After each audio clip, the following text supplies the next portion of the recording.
The Hindu editorial dictation heading is Refugees Infiltrators. India needs a refugee policy document that is non-discriminatory. Get ready, start.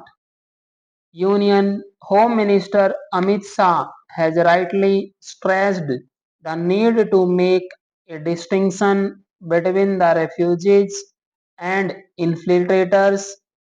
Though valid, the problem lies in the application of objective parameters by those in power to make a distinction. Even where proper policy and legal framework exist, issues may arise. Also at play is the level of official understanding in India, which is not a signatory to the 1951 UN Convention on the Status of Refugees and the 1967 Protocol. There is no comprehensive single law defining who is refugee is leaving scope for arbitrary action. Till the end of March 2025, apart from the Citizenship Act 1955 and the Passports Act 1967, three laws, the Foreigners Act 1946, the Registration of Foreigners Act 1939, and the Passport Entry into India Act 1921 were applied to deal with foreign nationals, including refugee seekers. From April, the Immigration and Foreigners Act replaced the three pre-independence laws and subsumed the Immigration Carriers Liability Act 2000.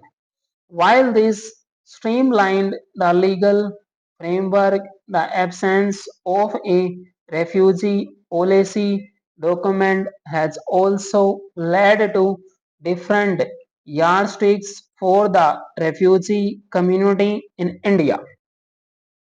While there was a rehabilitation policy in 2014 for about 63,000 Taiwan refugee, there is no such document for the nearly 90,000 Sri Lankan Tamils.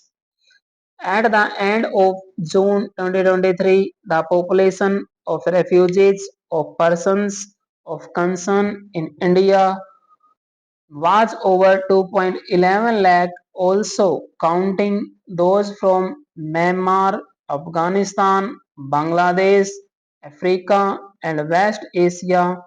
Any undocumented overstaying refugee is regarded as an illegal migrant citizenship act. He can also be called an infiltrator, thus genuine and harmless refugee risk facing harassment.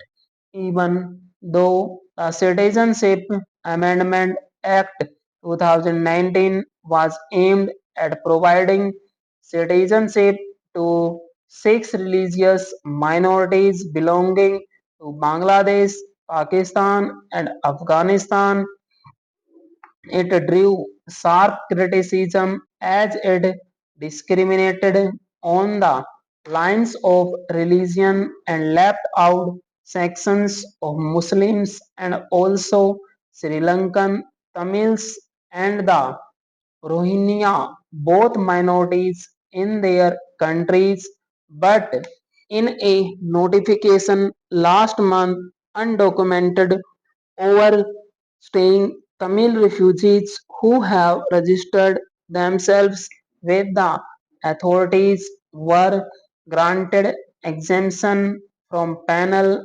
provisions of the Immigration and Foreigners Act provided they took shelter in India or on or before January 9, 2015. Other groups too have been covered. Still, there is no change when it comes to the recent trend of religion based exclusions. There is nothing fundamentally wrong with the approach of discrete humanitarian relief to refugees in general, but this has to be backed by consistent, rational, and fair treatment for all. Stop.